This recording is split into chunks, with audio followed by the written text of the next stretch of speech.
It's great to have Austin with us. It's major week. It's great to have a guy who's fresh to it, takes a kind of a fresh perspective, and happy to get his insights and everything that he can bring to the table with us here. We are going to talk odds. We're going to talk leaders. We're going to talk suspended by darkness. We're going to talk some stats from today. What we think going forward. Friday's Trailblazer, I think, is going to be the topic of what we chat about today.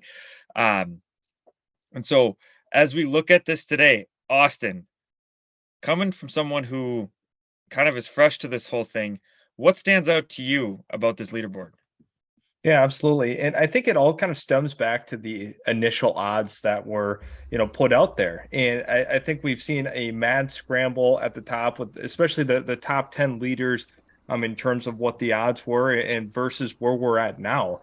See a lot of change. A lot of the top guys that were projected to finish at the top are all over the board. We have some people that are, kind of standing pat there, like Scotty Scheffler. We have other guys that are way at the bottom of the standings, which is not surprising because obviously we call this 4-day event for a reason because this is a very, very big deal.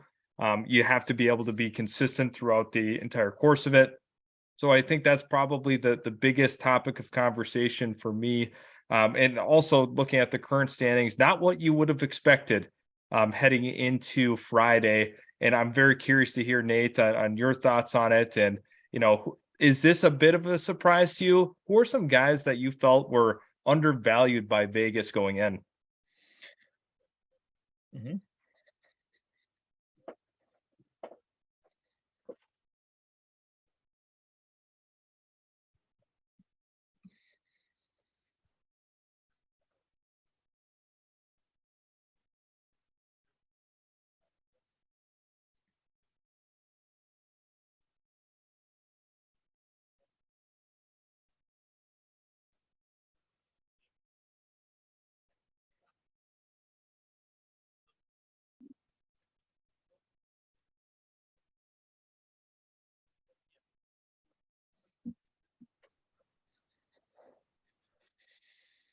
Well, I think the stat that sticks out most to me is that only 19, there's 156 players in this event who start, before the cut. Only 19 of them are under par. That's a very small number. The scoring average, 73.64. There were 302 birdies and 755 bogeys or worse, meaning double bogeys, triple bogeys, and so on. Um, Two eagles and eight scores of triple or worse. So most of those 755 were bogeys, but eight of them were triple or worse. Um, so it's not a surprise that we have guys like John Rahm who are 6 over. Who else was 6 over? We had a couple other names of guys who were 5 and 6 over. Jason Day, I think, was way over par. It's not surprising to see that because Austin, like you said, the names aren't at the top. However, it's a slow burn. I mean, these are the you gotta wait this out. You gotta wait through the weekend. Guys like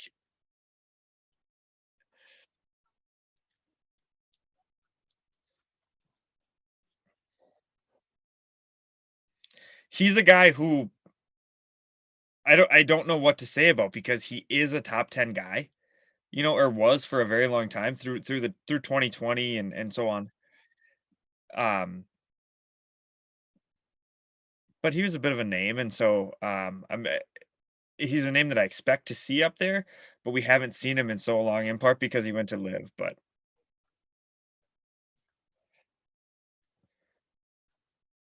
because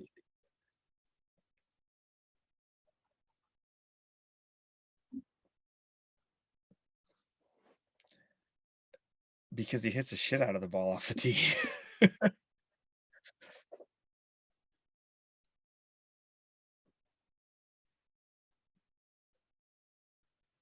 Hitting bombs.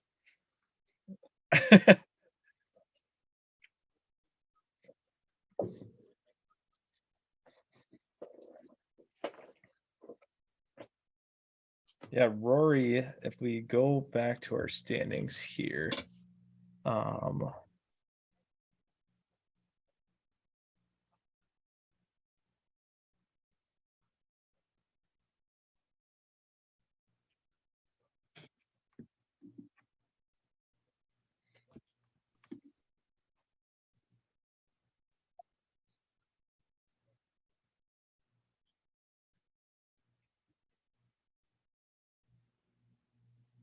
Well, yeah.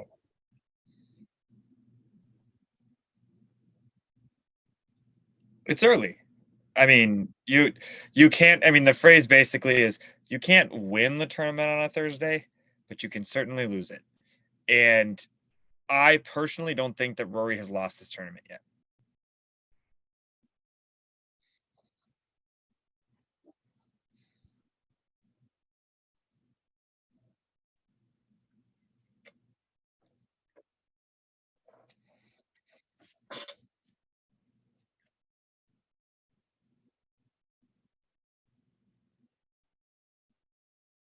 Mhm. Okay, so and we're talking currently in the top 20 of the leaderboard right now.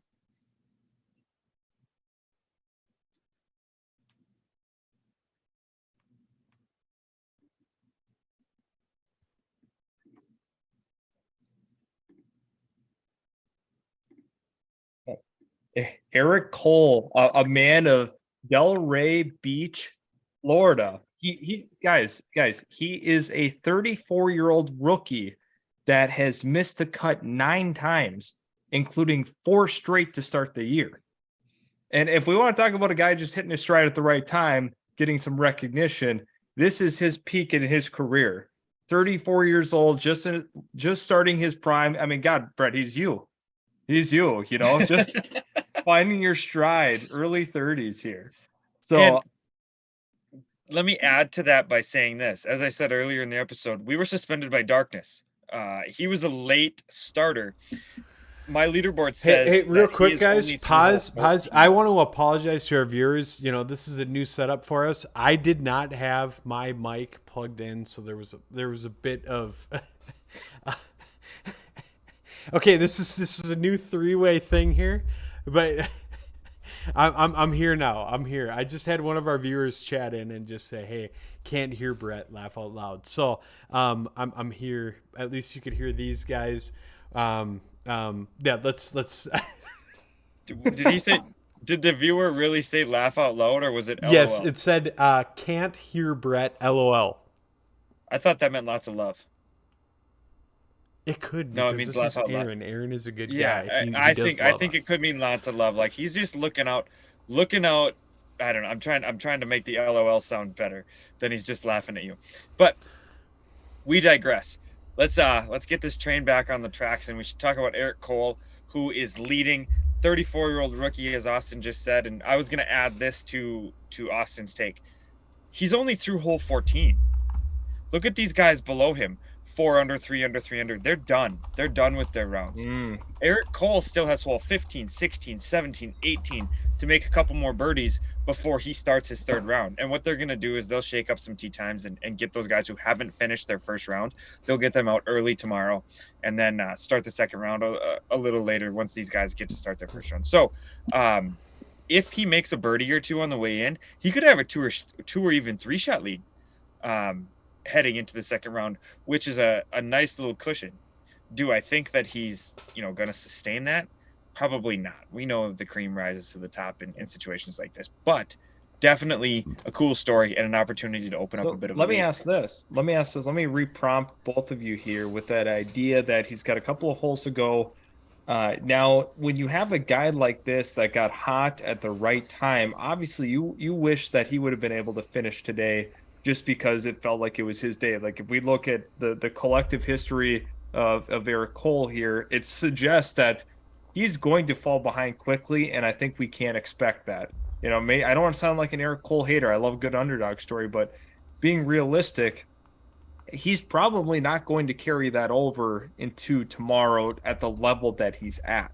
He might have a better finish than he's ever had, but that's not saying a heck of a lot because we look at the history. I mean, he's missed the cut how many times? 9 times, and four straight to start the year. So I don't know. I think it's fair to say that he very well could drop out, but maybe I'm wrong. I don't know. Brett, what did you see from him today? I did. I honestly, I didn't see anything.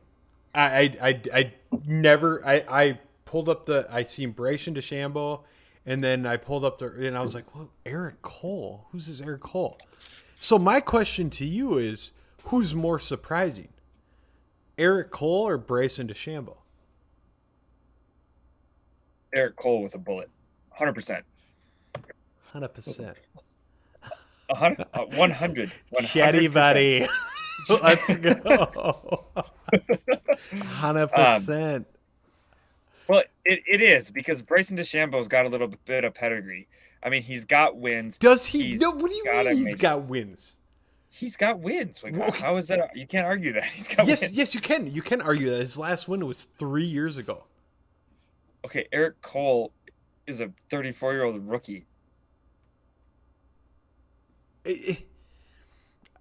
I digress because Bryson is a 204 Mr. Irrelevant.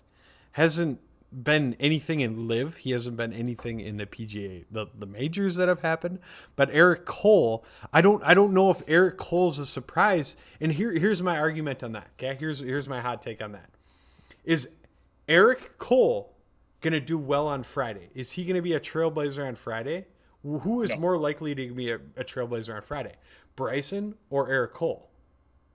Eric Cole. I mean, sorry, that's wrong. Bryson. Bryson will continue his better play than Eric Cole will on Friday. What we saw from Eric Cole today will be the height of his weekend. I agree with that. I agree with that because Bryson, it's the lead changes in today's round were just, I mean, you had Victor Hovland, Adam Scott, you had Bryson up there. Now you get this Eric Cole guy up there. It's typical Thursday, right? It's just a lot of movement and stuff like that. So to find the Trailblazer for Friday, I don't know if Bryson has that, but I hope to see him in the top 5. Not only because, hey, let's look at this right now. I'm gonna pull up my screen right here, for the viewers. We got number 1, Eric Cole. Number 2, a Live guy, Bryson DeChambeau. Then you have number 3, Scotty Scheffler, who's a PGA guy and rightly so, probably the number 1 golfer in the world right now. Not a surprise, right?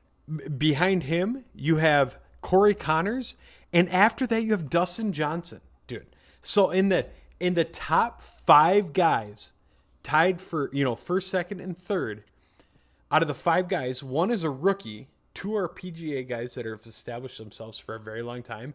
And then the other 2 are Live guys who golf how many times a week and blah, blah, blah, blah, blah, blah, blah. I just want to stress to our viewers that as much as people hate Live golf, these guys are still competitive. And this is awesome golf to watch. Awesome golf to watch because majors are going to set up for the best golfers in the world.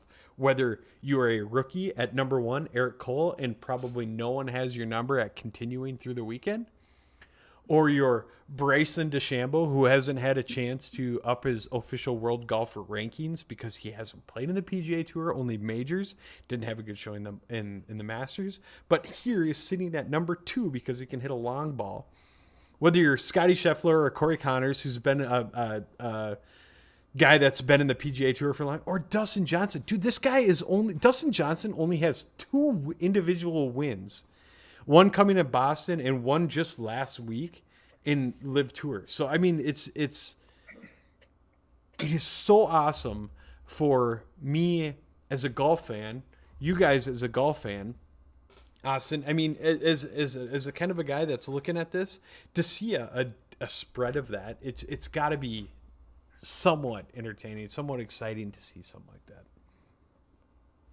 Yeah, absolutely. I think seeing that spread, seeing some variety at the top is always Variety, fun. good word. In sports, we are always looking for parity. We did not. Most people did not like the New England Patriots dynasty for that reason. Carry that on to Kansas City. It's not as fun when we don't have nearly as much parity. College football, it's Alabama. We'd love to see some of these other teams have a chance and really get an opportunity. I mean, Corey Connors, kind of a fun story. He's got 1 win this year at the Valero Texas Open, I believe it was. So that's another guy that is in the mix. I think that when you look at some of the underdog stories going in, let me prompt you with this. I think this is a really good question that we have to ask ourselves. Of the guys that are currently in the top 10 in the standings, who do we have the most confidence in of the lesser knowns, right? So we have confidence in Scotty Scheffler and things of that nature, but of the guys that are lesser known, who do we have the most built-in confidence in? Hold on. Nate, did you see who else is in the top 10? Your Corn Fairy guy. Well, Justin Suh. Justin of Suh, course he is. let's Why go. wouldn't he be? I mean, Let's it might be his time. go. Is it his time at long last? Yes, of course. And that's great to see. I don't know if that's going to hold, but Austin, the question you just asked kind of ties back to one that you asked maybe about 10 minutes ago too, about who, maybe a ways down the odds list stands out and might have a chance. I just went back to the odds list and looked at the list of guys and what their odds are. I went down to the 27th guy on the list. Is that deep enough? Gary Woodland. Does that count? That's deep. Yep. Because that guy, Gary Woodland, is Adam Scott. Damn it. He's currently 2 under, and he is tied for 6th. I will tell you this: when Brett and I were texting a little bit today about some prep and what we might have wanted to talk about in this episode, he was the name that came to mind. He hadn't teed off yet. This was probably 3 hours before he teed off. And I jotted down a few notes. This is what I wrote. I said, Adam Scott has been trending in the right direction over the last 3 weeks. 2 weeks ago at the Wells Fargo, he was T5. Last week at Byron Nelson, he finished T8. As a 23-year tour pro, I feel like with 3 weeks in a row of events like this, this is his 3rd week in a row, he knows kind of how to ramp up for a major and not overdo it. I think that as we look back at 2013, he played really well at this course in this event. There's 2 major differences. One, this event was played in August. Now it's played in May. And there's been a lot of renovations. We talked about that on yesterday's podcast. So it ties a little bit, but I really like the way Adam Scott has been trending with a T5 2 weeks ago and a T8 last week. It just feels like this is a move that isn't surprising to me for him to be T6. And as you look at those names, he's going to outlast Eric Cole. He'll probably outlast Corey Connors. And then he'll be right there with the Scotty Schefflers and things. I think if you look at this on the weekend, you look at this Sunday afternoon, you're going to see Adam Scott top 5.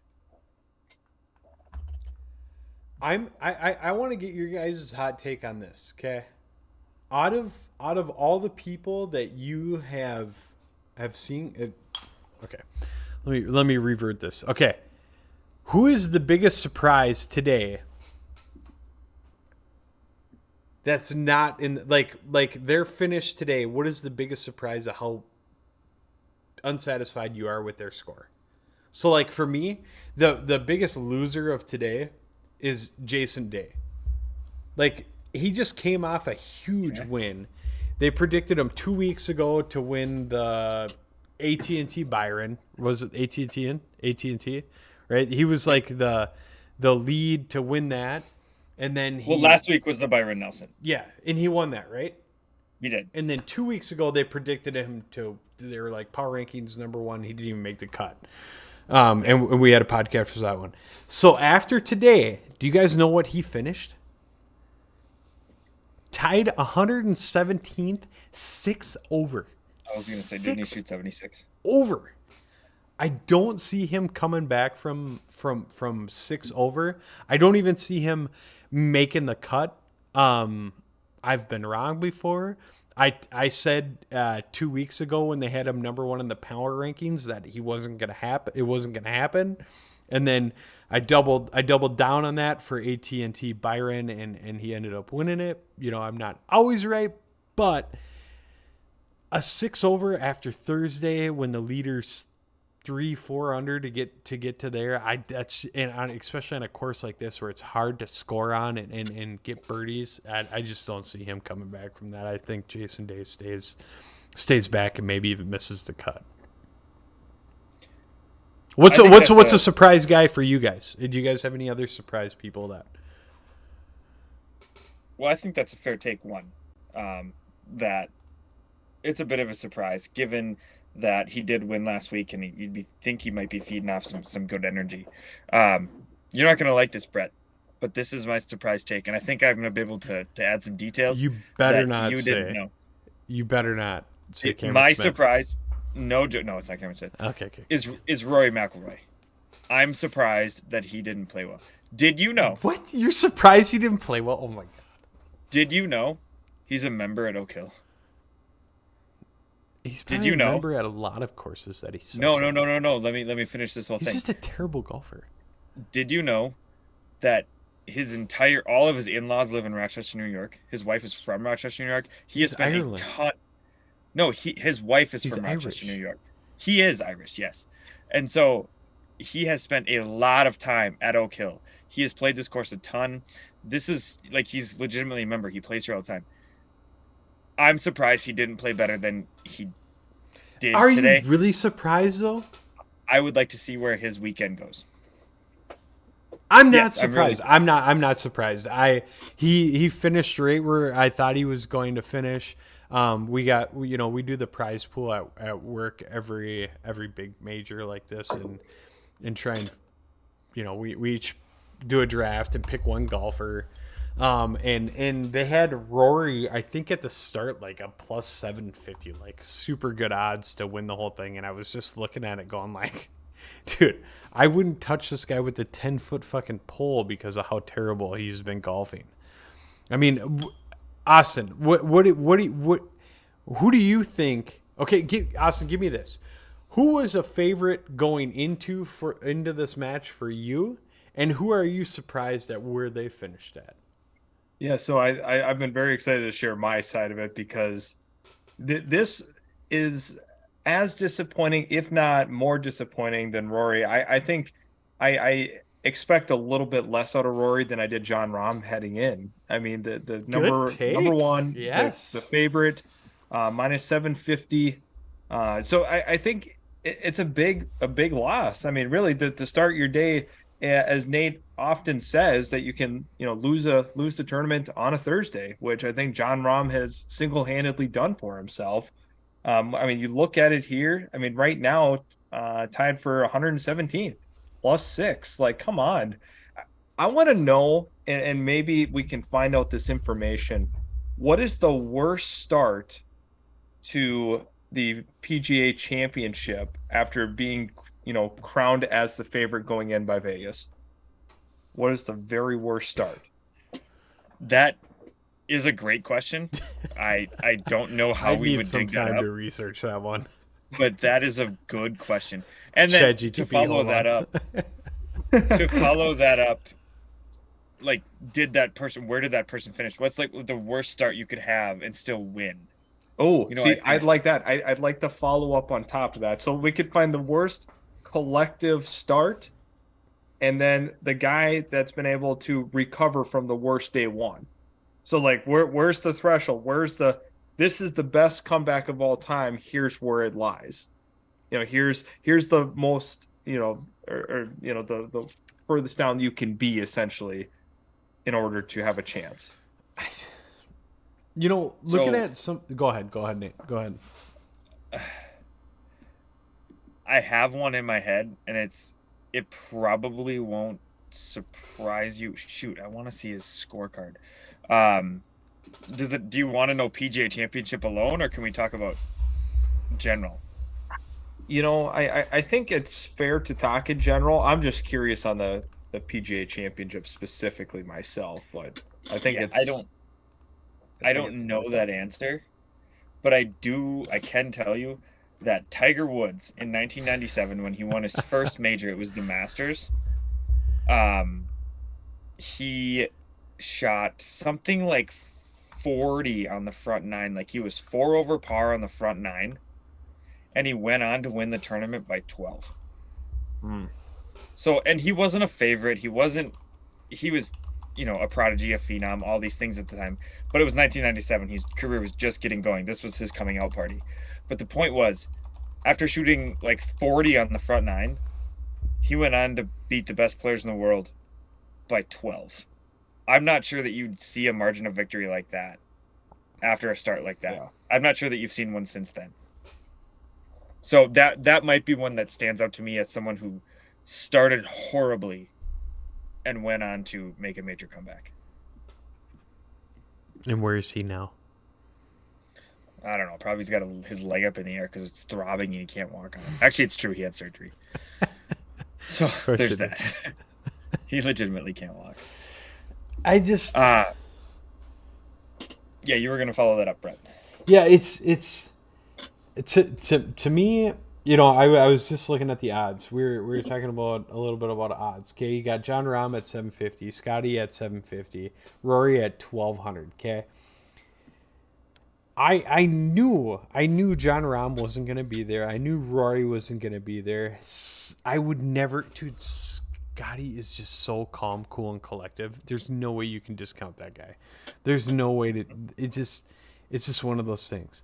I think everyone, including myself, was expecting a top 5 finish for today out of Brooks Koepka. How do you think his performance was today? Well, he's won 2 of these. So it's not one of the other ones, you know, as you look at what really makes you stand out in the history of golf is winning what they call the Grand Slam, right? All 4 majors. So not that he doesn't want to win more majors. That is something that he definitely gets up for. He said that. He's like, I don't care about these other tournaments. I care about majors.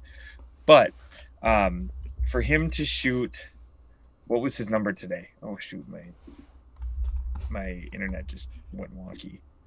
I can't. I search it. He was over par today, I believe. +2. Yes, he was. Yep. +2. I don't know. I think it's okay. I don't think he's played himself out of it yet.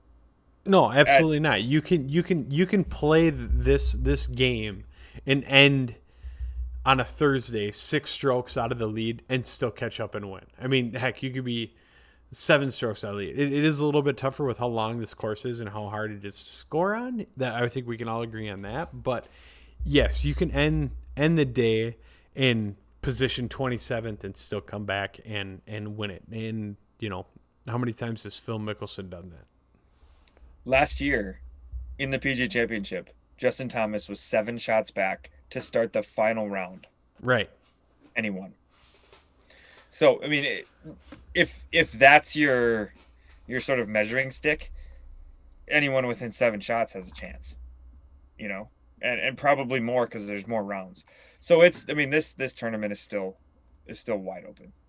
That's a very good stat to bring into that. Interesting. Yeah, I mean, like you said, there's more rounds to be had. This is a wide open tournament, but yeah, we always like to provide our knee-jerk reactions to certain days, and you know, it's always fun to kind of get a rise out of that. So once again, the cream rises to the top, as Nate says. We're going to see a little bit more stability moving forward from some of our favorites, hopefully, and they'll likely get back on track. So to live up to our title, Austin, give me your Friday's Trailblazer. Friday's Trailblazer, and in terms of the actual definition of Trailblazer heading into Friday, are we talking what's my parameters? Who's going to be the trendsetter, the surprise for Friday? Who's going to have the continuation to set the trend for the winning score on Friday? So Adam Scott would have been mine. I'm going to let Nate talk about that because I know that's his guy moving forward. It's hard for me not to look at Bryson DeChambeau heading into tomorrow. I like that. There's something about his game being so explosive that I feel like he can continue on this. I think this is kind of the jolt he needed, and I feel like he knows how critical this is for his relevance currently. Because as you guys have mentioned, I mean, the last couple of years have not been kind to Bryson, and I think this is the kind of jolt and energy that he needs back into his career. Nate, who do you got?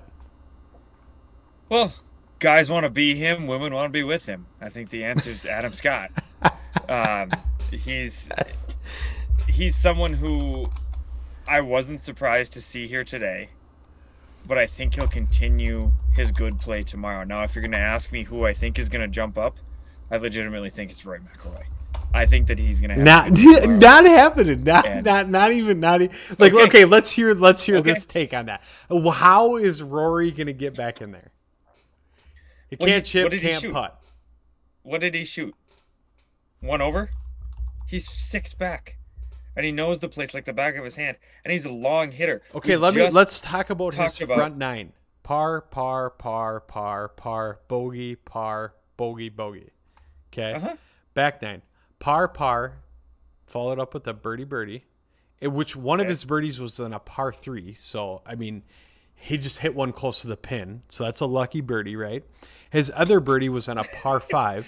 Okay. You say right, like we have to just accept that no Yeah, birdies and are then- better and- than other birdies. And then he bogeyed another par 3, and then he birdied a par 4. So I mean, I would think differently about his scorecard if he had a couple of birdies on a par 4 and then one on par 5 and then maybe had bogeys on a par 3. But no, this guy had a birdie on a par 3, a birdie on a par 5. The two, I mean, it's no. I'm out. Okay. I'm out. That can't be your pick. Realistically, that can't be your pick. That's why he's not your guy. Let's let the chips fall. All right. And You guys are we'll going to be see surprised with my pick. We'll see where it lands. Who's your pick, Brett Relander? I'd love to tell you about my pick. My pick's an awesome pick, and it's going to be surprising to you. This guy shot even through today. He's not on anyone's list of people that are sought after. I think, and I'm not saying I think this guy is going to win the PGA Championship. I'm just telling you, I think he's going to have a good showing by the end of Friday. And he goes by the name of HV3. I don't think that's a bad pick. Harold Varner that's a the pick. third. Okay, he had a killer week in the Live Tour. His last week, he had a bunch of crazy scores. It was just in there. Okay, so on the front nine, he had 1 birdie, 1 bogey. On the back nine, he had 1 bogey and 1 birdie. His birdies were on par 5s. His bogeys were on par 4s. The guy was consistent. He shot even. I think he's going to come out with a good showing on Friday for a great finish. I think he'll be in the top 13 finish tomorrow. I think he'll move up at least 7 spots, tied at 17th right or 20th right now. I just think that he'll have a good showing tomorrow. So that's my pick for tomorrow's round. Yeah, I think that's a decent pick. He jumps up at times when you don't necessarily expect him to. So I'm with you on that. Are we gonna be able to put together another episode, or should Why not? listeners, viewers follow us on social media? Maybe like, subscribe, follow in those places for up to date information. Yeah, no, I think the great content. Everything here is good stuff. We got special guests like Utility Sports coming on. Some interest in our stuff. Definitely check out their channel. God, do they have good stuff about basketball, baseball, football, all that fun stuff. For your golf stuff, come and check us out. But Austin, would you be down for another episode tomorrow? Maybe to talk a little bit more golf? Oh yeah, Chetty. You Chetty. betcha, buddy. You betcha. Oh God. Chetty, honey pea, baby. Let's go. Dime piece on the hundy. Okay, let's get this over with. Let's wrap this up and cut. All right. So Harold Varner here. To my left here, we got Rory, which is just a loser take. I'm taking the under on that one. And then down here, who do we got? What you said, Bryson? Bryson. I love the pick. A couple of live guys, and it's awesome to see these live guys show up for these tournaments. But as always, like, subscribe, follow for the latest golf news and up to date stuff. Hit us up for our events that we throw out throughout the year, simulators and out on the course. I'm Brett, Nate, and our special guest Austin from Utility Sports. Check him out, and hopefully we'll see you guys tomorrow for some more information and a continuation of which pick Trailblazer is the next guy. So I think Harold Varner's going to be that. I think Rory over here is going to be taking a back seat next to the urinal, and Bryson DeChambeau here is going to be flexing. So we will see you guys next time. Hit them far, hit them straight, and we'll see you tomorrow.